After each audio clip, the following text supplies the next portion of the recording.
কখনো ঝলমলে রোদ, পরক্ষণেই হঠাৎ বৃষ্টি। শরতের রূপটাই এমন। প্রকৃতি এখন স্নিগ্ধ আর মনোরম। সেই সাথে ফসল সম্ভাবনার এই ঋতু কৃষিনির্ভর এই ষড়ঋতুর দেশে আশা জাগিয়ে তোলে। নতুন আশা আর সম্ভাবনার নতুন গল্প নিয়ে রোজ তাই আমরাও এই সকালে হাজির হই। শুভ সকাল, আমন্ত্রণ কেউ স্টিল নিবেদিত সকাল 24-এ। আজ শনিবার 13 আশ্বিন 1431 এবং 28 সেপ্টেম্বর 2024 খ্রিস্টাব্দ। আপনাদের সাথে আছি আমি ইপসিতা জামান। দর্শক, আয়োজনের শুরুতেই চলে যাব পত্রিকায়। দেখে নেব আজকের দিনের প্রধান প্রধান শিরোনামগুলো। শুরুতে দেখে নেব সমকালের প্রধান শিরোনামগুলো। বিশ্বকে প্রেরণা যোগাবে মনসুন অভ্যুত্থান, জাতিসংঘের ভাষণে প্রধান উপদেষ্টা। দেশের নতুন যাত্রায় বিশ্ববাসীকে সম্পৃক্ত হওয়ার আহ্বান, পাচার হওয়া অর্থ ফেরত আনতে সহায়তা কামনা এবং দ্বিরাষ্ট্রভিত্তিক সমাধান মধ্যপ্রাচ্যে শান্তি আনতে পারে। তার নিচে একটি শিরোনাম দেখছি, গণ অভ্যুত্থানে গণহত্যা, আন্তর্জাতিক আদালতে হাসিনার বিচার নিয়ে আলোচনা। সুদহারে গতি, ব্যবসায় চাপ। দেশে কয়েক বছর ধরে চলছে উচ্চ মূল্যস্ফীতি। অর্থের যোগান কমিয়ে এই মূল্যস্ফীতির লাগাম টানতে চাচ্ছে বাংলাদেশ ব্যাংক। দ্রুত সংস্কার শেষে ভোটের পক্ষে বামপন্থী দলগুলো। সরকারের কার্যক্রমে নজর রাখছেন সংগঠনের নেতারা। বিএনপির সঙ্গে যোগাযোগ ও মতবিনিময়ের ভাবনা। সরকার সংস্কারের যে পদক্ষেপগুলো নিয়েছে সে বিষয়ে সমর্থন থাকবে, এমনটি বলেছে নির্বাচন কমিশন। সংস্কারের নামে বেশি সময় ক্ষেপণ করা যাবে না, গাজীপুরে মির্জা ফখরুল। এবার একটু খেলার সংবাদ দেখে নেই। বৃষ্টি ভেজা দিনে স্বস্তির ব্যাটিং, আর তার পাশেই নন্দিত নিন্দিত সাকিব। ক্রিকেটের বাইরের জীবনে বেশি মনোযোগ। হোটেল ব্যবসা থেকে শুরু করে কাকড়ার খামার, অর্থের বিনিময়ে যে কোনো শোরুম উদ্বোধন। দর্শকের গায়ে হাত, সমর্থকদের মধ্যে রুড়ো সাকিবকে নিয়ে অস্বস্তি। চলে যাচ্ছি পরবর্তী পত্রিকায়। আছে আমার হাতে প্রথম আলো। গণতন্ত্রের নতুন যাত্রায় বিশ্বকে পাশে চায় বাংলাদেশ। ইনসার্ট একটি ছবি দেখতে পাচ্ছি। জাতিসংঘ সাধারণ পরিষদের অধিবেশনে ভাষণ দিচ্ছেন অন্তর্বর্তী সরকারের প্রধান উপদেষ্টা ডক্টর মোহাম্মদ ইউনূস। বিএনপি সংস্কার চায়, তবে লম্বা সময় আপত্তি, যেমনটি পড়ছিলাম সমকালে। গডফাদারের অভিভাবক আলাউদ্দিন নাসিম। ফেনীর গডফাদার হিসেবে পরিচিত নিজাম হাজারী সভা সমাবেশে আলাউদ্দিন নাসিমকে পরিচয় করিয়ে দিতেন তার অভিভাবক হিসেবে।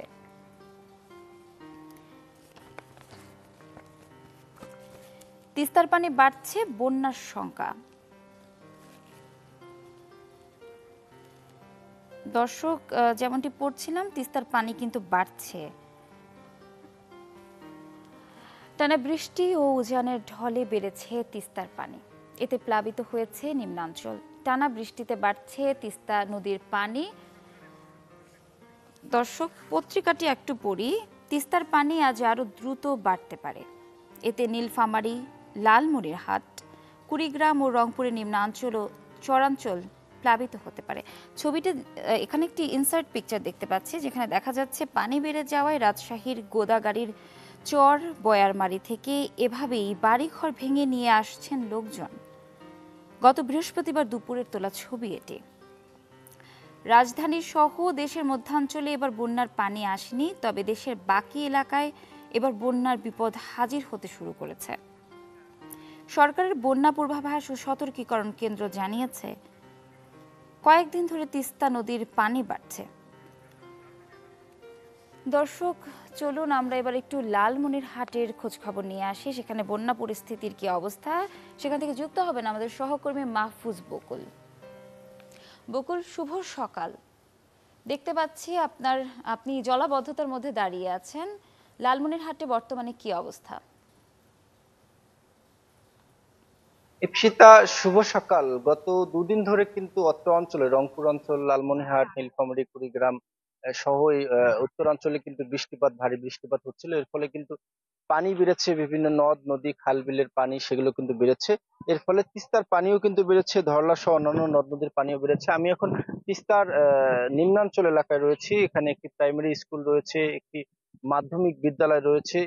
এই প্রাইমারি স্কুলের মাঠে কিন্তু 1 হাঁটু পানি ইতিমধ্যে পানি রয়েছে, এবং পাকা রাস্তা সেগুলো কিন্তু ডুবে গেছে। যার ফলে তিস্তার এই চরাঞ্চল এবং নিম্নাঞ্চলের যে বাসিন্দারা তারা কিন্তু অনেকটা বিপাকে পড়েছেন। তাদের চলাচল, গবাদি পশু সব মিলিয়ে তারা বিপাকে পড়েছে। তাদের রান্না বান্না, শুকনো খাবারের কিন্তু সংকট দেখা গিয়েছে। তারা রান্না করতে পারছেন না, যেহেতু তাদের বাড়িঘর এবং রাস্তাঘাটেও পানি উঠেছে। এছাড়াও তিস্তার যে বিস্তীর্ণ চরাঞ্চল রয়েছে সেখানে কিন্তু ব্যাপক চাষাবাদ হয়ে থাকে। এই তিস্তায় সাধারণত আমরা বিভিন্ন সময় ন্যায্য হিস্যা না পাওয়ার ফলে পানি থাকে না, যার ফলে একদম বিশাল চর কিন্তু জেগে উঠেছিল। সেখানে কিন্তু শীতকালীন যে আগামী শীত আসছে তার ফসলের যে চাষাবাদ তার পরিকল্পনা করছিলেন কৃষকরা। তারা জমি প্রস্তুত করছিলেন, বীজ বপন করছিলেন। অনেক সময় অনেক স্থানে কিন্তু বিভিন্ন শীতকালীন সবজির চারা লাগানো হয়েছে, সেগুলো কিন্তু পানিতে ডুবে গেছে। ধান রয়েছে সেগুলো ডুবে গেছে। এছাড়াও কিছু একদম নিম্নাঞ্চল এলাকা, নদী বাদ দিয়েও যেগুলো নিম্নাঞ্চল এলাকা, সেই এলাকাগুলোতে কিন্তু জলাবদ্ধতা তৈরি হয়েছে।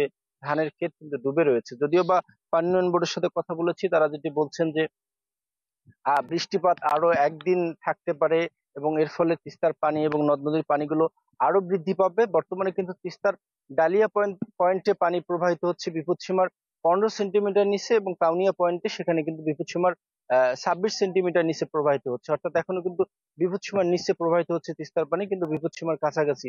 ধারণা করা হচ্ছে হয়তোবা বিকেল নাগাদ বিপদসীমার অতিক্রম করতেও পারে, যদি বা ভারী বৃষ্টি এবং উজানের ঢল এভাবে যেভাবে আসছে এভাবে প্রবাহিত হতে থাকে। এছাড়াও বৃষ্টিপাত যেহেতু আরো 24 ঘন্টার কথা বলা হচ্ছে আবহাওয়া পূর্বাভাস কেন্দ্র থেকে, তার যার ফলে কিন্তু পানি আরো বাড়তে পারে তিস্তায়, এবং নিম্নাঞ্চল ছাড়াও তিস্তার যে বিভিন্ন তিস্তা সংলগ্ন এলাকা রয়েছে সেই এলাকাগুলোতে পানি ঢুকে যেতে পারে। এর ফলে আরো বন্যা দেখা দিতে পারে। যদিও বা পানি উন্নয়ন বোর্ডের লোকজন বলছেন যে এই টানা এই বৃষ্টি বলয়ের ফলে এবং উজানের ঢলের ফলে, এবং এই অঞ্চলে যেহেতু ভারী বৃষ্টিপাত হয়েছে, যার ফলে কিন্তু এই নদ নদীর পানিগুলো বাড়ছে, এবং সেটি বিপদসীমার কাছাকাছি যেতে পারে। তবে খুব বেশি ভয়াবহ বন্যার সংখ্যার কথা তারা বলছেন না। তারা বলছেন যে খুব বেশি সংখ্যার কিছু নেই, স্বল্প মাত্রার বন্যাতেই কিন্তু হয়তোবা এই এবারের পানি যে ঢল বা বৃষ্টি সেটা কিন্তু কমে যেতে পারে বলে বলছেন। এবং এই পানি কমার পর কিন্তু একটা ভাঙ্গন দেখা দিতে পারে। পাউবো বলছেন যে এই ভাঙ্গন রোধে তারা পরিকল্পনা রয়েছে, প্রস্তুত রয়েছেন, এবং geo bag, geo poly bag সহ তারা কিন্তু প্রস্তুত রেখেছেন যাতে ভাঙন রোধ করা যায়। সব মিলিয়ে তিস্তা পাড়ের মানুষ, তিস্তা চরাঞ্চলের মানুষ এবং নিম্নাঞ্চলের মানুষ কিন্তু পানি উঠে অনেকটা বিপাকে পড়েছে তাদের খাবার দাবার সহ পশু পাখি নিয়ে। ইপসিতাই ছিল আমার কাছে লাল মেহেটের বন্যার সবশেষ। বকুল, আপনাকে অসংখ্য ধন্যবাদ। দর্শক, যেমনটি দেখছিলাম তিস্তাপাড়ের খবর জানছিলাম, মানুষ কিন্তু এখনো বেশ কষ্টের মধ্যে দিয়ে যাচ্ছে। সেখানে জলাবদ্ধতা আছে এবং বলা হচ্ছে যে 24 ঘন্টায় আবার যদি বৃষ্টিপাত হয় তাহলে কিন্তু সেখানে বন্যা দেখা দিবে। আমরা ছিলাম পত্রিকায়। চলে যাচ্ছি শিরোনামগুলোতে। আইসিসিতে অভিযোগ দায়ের করতে পারে বাংলাদেশ। জুলাই আগস্ট গণহত্যা। প্রধান উপদেষ্টা অধ্যাপক ডক্টর মোহাম্মদ ইউনূসের সঙ্গে সাক্ষাৎকালে আইসিসির প্রধান কৌঁসুলি করিম এ খান এই কথা বলেন। দর্শক, চলে যাচ্ছি পরবর্তী পত্রিকায়। এবার আমার হাতে আছে কালের কণ্ঠ। আজকের দিনে কিন্তু মোটামুটি বেশিরভাগ পত্রিকার প্রধান শিরোনাম ডক্টর মোহাম্মদ ইউনূসের জাতিসংঘের সাধারণ পরিষদে যে ভাষণ দিয়েছেন সেটা নিয়েই। এখানেও দেখতে পাচ্ছি নতুন যাত্রায় বিশ্বকে পাশে চাই। ধান চাল সিন্ডিকেটের হোতা কৃত্রিম সংকটে বাড়াতেন দাম। সাবেক খাদ্যমন্ত্রী নওগাঁর সাধনের অপকীর্তি। নির্বাচনে পিআর পদ্ধতির দিকে ঝুঁকছে বাংলাদেশ। দলের তালিকার ক্রমানুসারে এমপির দায়িত্ব দেয়া হবে। নিরঙ্কুশ বিজয়ী হয়ে কোনো দল কর্তৃত্ববাদী শাসক হতে পারবে না। একান্ত সাক্ষাৎকারে সোহেল তাজ জানিয়েছেন, 2 হাতে টাকা বানাতে বলতেন শেখ হাসিনা। আওয়ামী লীগ দলটা চালিয়েছে ডিজিএফআই, 3 বদলের সনদ ভাওতাবাজি ছাড়া কিছু না। রাষ্ট্রীয় সংস্থাগুলোকে ব্যবহার করা হয়েছে ব্যক্তিগত কাজে। আইন আদালত রাষ্ট্রীয় সম্পদ রক্ষায় হচ্ছে অ্যাটর্নি সার্ভিস আইন। এই ছিল মোটামুটি কালের কণ্ঠে। চলে যাচ্ছি দৈনিক ইত্তেফাকে। দেখে নিই ইত্তেফাকের প্রধান শিরোনামগুলো। ইসরায়েলের বিমান হামলায় ফের রক্তাক্ত লেবানন, নিহত 10, 5 দিনে 7 শতাধিক মানুষের প্রাণহানি। প্রধান উপদেষ্টাকে আইসিসির প্রধান প্রসিকিউটর জুলাই অগাস্ট গণহত্যা নিয়ে আইসিসিতে অভিযোগ করতে পারে বাংলাদেশ।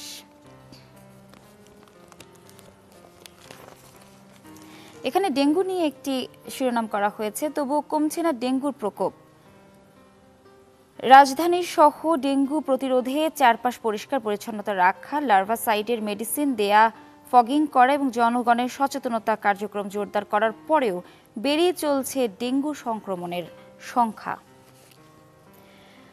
50 দিনে 30 খুন, সহস্রাধিক ছিনতাই, ঘুরে দাঁড়ানোর চেষ্টায় পুলিশ।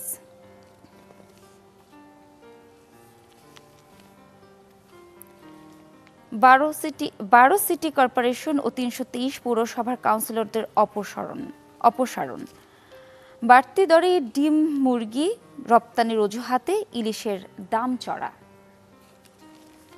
দর্শক, এবার চলে যাব বণিক বার্তায়। দেখে নেব বণিক বার্তার প্রধান শিরোনামগুলো। ভূ রাজনীতি ও ভুল নীতি। উদ্বৃত্ত থেকে মিয়ানমার ও বাংলাদেশ এখন গ্যাস সংকটের দেশ। সাগরে বাংলাদেশ ও মিয়ানমারের গ্যাস সমৃদ্ধ অঞ্চল এখানে দেখানো হয়েছে ছবিতে। দেশের রাজনীতি ও ভূ রাজনীতি নিয়ে শনিবারের বিশেষ আয়োজন। রাজনীতিতে ব্যক্তি নিষেধাজ্ঞার আইয়ুব খানের আইন নতুন সংস্করণে ফিরতে পারে। দর্শক, এই ছিল মোটামুটি আজকের দিনের প্রধান শিরোনামগুলো। দর্শক, চলুন সকাল সকাল জেনে নিই আবহাওয়া বার্তাটি, দেখে নিই আজকে সারাদিনে আবহাওয়া কেমন যাবে, সেই সাথে গত 24 ঘন্টায় আবহাওয়ার রেকর্ডটি। ঢাকাতে সর্বোচ্চ তাপমাত্রা ছিল 31.2 ডিগ্রি সেলসিয়াস এবং সর্বনিম্ন তাপমাত্রা ছিল 24.6 ডিগ্রি সেলসিয়াস। রাজশাহীতে সর্বোচ্চ তাপমাত্রা ছিল 31.6 ডিগ্রি সেলসিয়াস এবং সর্বনিম্ন তাপমাত্রা রেকর্ড করা হয়েছে 25.5 ডিগ্রি সেলসিয়াস। উত্তরের আরেক জেলা রংপুরে সর্বোচ্চ তাপমাত্রা ছিল 27.5 এবং সর্বনিম্ন তাপমাত্রা ছিল 24.4 ডিগ্রি সেলসিয়াস। এদিকে ময়মনসিংহে 31.4 ডিগ্রি সেলসিয়াস ছিল সর্বোচ্চ তাপমাত্রা এবং সর্বনিম্ন তাপমাত্রা রেকর্ড করা হয়েছে 25 ডিগ্রি সেলসিয়াস। সিলেটে ছিল 32 ডিগ্রি সেলসিয়াস এবং সর্বনিম্ন তাপমাত্রা 25.5 ডিগ্রি সেলসিয়াস। বন্দরনগরী চট্টগ্রামে 32.8 ডিগ্রি সেলসিয়াস ছিল সর্বোচ্চ তাপমাত্রা এবং সর্বনিম্ন তাপমাত্রা রেকর্ড করা হয়েছে 26.6 ডিগ্রি সেলসিয়াস। খুলনাতে 32 ডিগ্রি সেলসিয়াস ছিল সর্বোচ্চ তাপমাত্রা এবং সর্বনিম্ন তাপমাত্রা ছিল 24.8 ডিগ্রি সেলসিয়াস। এদিকে বরিশালে 32.3 ডিগ্রি সেলসিয়াস এবং 25.5 ডিগ্রি সেলসিয়াস ছিল সর্বনিম্ন তাপমাত্রা। দেশের সর্বনিম্ন তাপমাত্রা রেকর্ড করা হয়েছে তেঁতুলিয়াতে 23.4 ডিগ্রি সেলসিয়াস এবং দেশের সর্বোচ্চ তাপমাত্রা ছিল গতকাল শ্রীমঙ্গলে 34.5 ডিগ্রি সেলসিয়াস। আজকে রংপুর বিভাগের অনেক জায়গায়, সেই সাথে বাকি সব বিভাগের কিছু কিছু জায়গাতে অস্থায়ীভাবে দমকা হাওয়া সহ হালকা থেকে মাঝারি ধরনের বৃষ্টি, বজ্রসহ বৃষ্টি হতে পারে। সেই সাথে দেশের কোথাও কোথাও মাঝারি ধরনের ভারী থেকে ভারী বর্ষণ হতে পারে। আজ সারা দেশে দিন এবং রাতের তাপমাত্রা সামান্য বৃদ্ধি পেতে পারে। এখন কিন্তু চলছে শরৎকাল, আর শরৎ মানি কাশফুল আর শরৎকাল কিন্তু একটি অন্যরকম, মানে দুটা একসাথেই যায়। যমুনা নদীর পাড়ে তাই আপনাদের নিয়ে যাব কাশবন দেখতে, আর সেটি জানাতে আমাদের সাথে যুক্ত হবেন সহকর্মী হিরকগুণ। হিরক, শুভ সকাল। আমাদের একটু কাশবন ঘুরিয়ে দেখাবেন, আর সেখানে দর্শনার্থী কেমন আসছে, কি অবস্থা দেখছেন আমাদের জানাবেন। জি, আপনাকেও শুভ সকাল। আসলে শরৎ মানেই নীল আকাশে সাদা মেঘের ভেলা আর কাশফুলের শুভ্রতা। ঠিক সেই কাশফুলের সৌন্দর্য উপভোগ করতে কিন্তু আমরা আজকে এসেছি ঠিক সিরাজগঞ্জ শহর রক্ষা বাঁধ, যেটি 3 নম্বর ক্রসবার বাঁধ বলে, ঠিক সেই বাঁধ এলাকায়। যদি আপনাদের একটু দেখায় যে পূর্ব পাড়েই কিন্তু বয়ে গেছে ঠিক প্রমত্তা নদী। আর যদি পশ্চিম পাড়ে দেখাতে চায় যে ঠিক এই পশ্চিম পাড়ে যেটি ক্রসবার বাঁধের বিস্তীর্ণ এলাকা জুড়ে কিন্তু যে কাশফুল এবার ফুটেছে, ঠিক এই শরৎকালে এই কাশফুলের যেটি শুভ্রতা এবং যে সৌন্দর্য সেটি কিন্তু মানুষকে আকৃষ্ট করছে। প্রতিদিন আমরা যেটি দেখেছি যে সকাল এবং বিকেলে হাজারো মানুষ কিন্তু এই কাশফুলের যেটি সৌন্দর্য সেটি উপভোগ করতে ছুটে আসছে এই সিরাজগঞ্জ ৩ নম্বর যেটি ক্রসবার বাঁধ এলাকায়। কারণ এই ক্রসবার বাঁধটি কিন্তু মানুষের একটি বিনোদনের একটি অন্যতম কেন্দ্র, এবং বিশেষ করে এই কাশফুল আরও মানুষকে কিন্তু সেই সৌন্দর্য উপভোগ করতে ছুটে আসছে। আমরা সকালেই দেখেছি যে অনেক মানুষ তাদের পরিবার পরিজন নিয়ে কিন্তু ঠিক এই কাশফুল বনে এসেছে। বিশেষ করে বিকেলে কিন্তু এখানে মানুষের একটি ঢল নামে, কারণ এই যেটি ক্রসবার বাঁধ সেই বাঁধের কিন্তু পূর্ব পাড়ে একটি বয়ে গেছে যমুনা নদী, ঠিক পশ্চিম পাড়েই বিশাল এলাকা জুড়ে যে বালু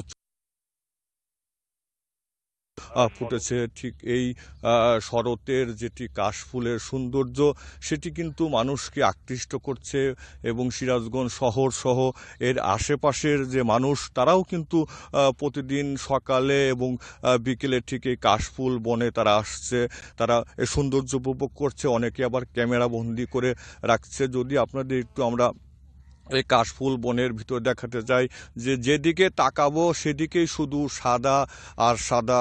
ঠিক এই শরৎকালে যেটি বাংলাদেশের ষড়ঋতুর দেশ, এবং এখন যেটি ভাদ্র এবং আশ্বিন মাস জুড়েই কিন্তু এই শরৎকাল, ঠিক এই শরৎকালে কিন্তু এবছর বেশ এলাকা জুড়ে যেটি ক্রসবার বাঁধ এলাকা জুড়েই কিন্তু কাশফুল ফুটেছে, সেই শরতের কাশফুল। আজকে কিন্তু যেটি আবহাওয়া গত কয়েকদিন বৃষ্টির পরে আজকে কিন্তু রোদুজ্জ্বল আকাশ, সেই সাথে আমরা দেখেছি যে বৃষ্টি কিন্তু কদিন ছিল, আজকে সেই বৃষ্টি নেই, আকাশে কিন্তু আজকে সূর্য দেখা মিলেছে, যে কারণে সকাল থেকেই কিন্তু আমরা দেখেছি যে কাশফুলে মানুষের আগমন, তারা কিন্তু কাশফুল সৌন্দর্য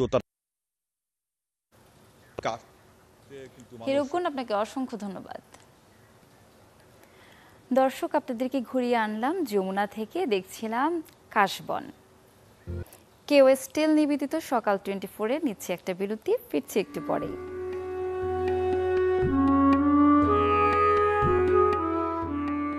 আবারও আমন্ত্রণ কেউ স্টিল নিবেদিত সকাল 24-এ।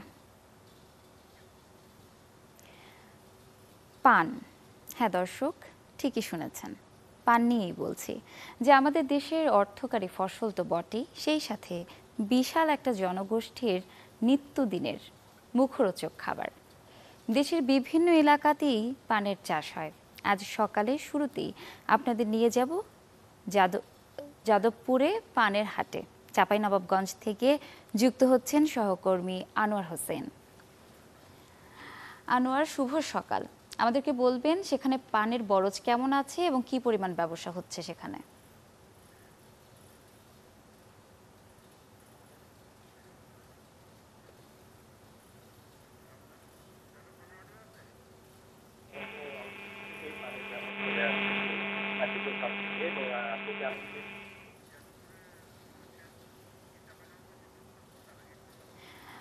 দর্শক, আমরা এই মুহূর্তে যুক্ত হতে পারছি না, একটু পরে যুক্ত হব। তার আগে আমরা জেনে নিই আজকের দিনে আপনাদের যাদের জন্মদিন তাদেরকে জানাই জন্মদিনের অনেক অনেক শুভেচ্ছা। সেই সাথে আজকের আপনাদের সাথে সাথে কোন কোন বিশিষ্ট ব্যক্তির জন্মদিন সেটাও জেনে আসি। 1746 সালের এই দিনে জন্মগ্রহণ করেন ইংরেজ ভাষাতাত্ত্বিক উইলিয়াম জোন্স। তিনি ছিলেন অ্যাংলো ওয়েলস ভাষাতত্ত্ববিদ, বাংলার ফোর্ট উইলিয়ামের সুপ্রিম কোর্টের বিচারিক আদালতের নিম্ন বিচারক এবং প্রাচীন ভারতের একজন পণ্ডিত। তিনি হেনরি টমাস কোলব্রুক এবং নাথানিয়েল হ্যালহেডের সঙ্গে 1784 সালে এশিয়াটিক সোসাইটি অব বেঙ্গল প্রতিষ্ঠিত করেন এবং এশিয়াটিক রিসার্চ নামে একটি জার্নাল প্রকাশ করেন। 1907 সালের এই দিনে জন্মগ্রহণ করেন ভারতীয় উপমহাদেশের ব্রিটিশ বিরোধী স্বাধীনতা আন্দোলনের একজন পুরোধা ব্যক্তিত্ব বিপ্লবী ভগৎ সিং। ভারতের জাতীয়তাবাদীরা তাকে অত্যন্ত সম্মানের সাথে শ্রদ্ধা করে। জেলে ভারতীয় ও ব্রিটিশ বন্দীদের সমানাধিকারের দাবিতে 64 দিন টানা অনশন চালিয়ে তিনি সমর্থন আদায় করেন। তার দৃষ্টান্ত শুধুমাত্র ভারতীয় যুব সমাজকে স্বাধীনতা সংগ্রামে উদ্বুদ্ধই করেনি, ভারতে সমাজতন্ত্রের উত্থানেও প্রভূত সহায়তা করেছিল। 1929 সালের এই দিনে জন্মগ্রহণ করেন ভারতের স্বনামধন্য সঙ্গীতশিল্পী লতা মঙ্গেশকর। তিনি 1000-এরও বেশি ভারতীয় ছবিতে গান করেছেন এবং তার গাওয়া মোট গানের সংখ্যা 10,000-এরও বেশি। ভারতের 36টি আঞ্চলিক ভাষাতে ও বিদেশি ভাষায় গান গাওয়ার একমাত্র রেকর্ডটি তারই। 1989 সালে ভারত সরকার তাকে দাদা সাহেব ফালকে পুরস্কারে ও 2001 সালে তাকে ভারতের সর্বোচ্চ সম্মাননা ভারত রত্নে ভূষিত করা হয়। 1982 সালের এই দিনে জন্মগ্রহণ করেন ভারতীয় অভিনেতা রণবীর কাপুর। 2007 সালে সাওয়ারিয়া ছবিতে তার প্রথম আবির্ভাব। এই ছবির জন্য তিনি ফিল্মফেয়ার শ্রেষ্ঠ নবাগত পুরস্কার অর্জন করেন। রকস্টার মুভিটি বলিউডের মাইলস্টোন বলা যেতে পারে, বহুল প্রশংসিত এবং পুরস্কৃত। কেউ স্টিল নিবেদিত সকাল 24-এর সময় হলো বিদায়ের। দেখা হবে আগামী পর্বে নতুন সব আয়োজন নিয়ে। ততক্ষণ ভালো থাকুন, সুস্থ থাকুন, চ্যানেল 24-এর সাথেই থাকুন।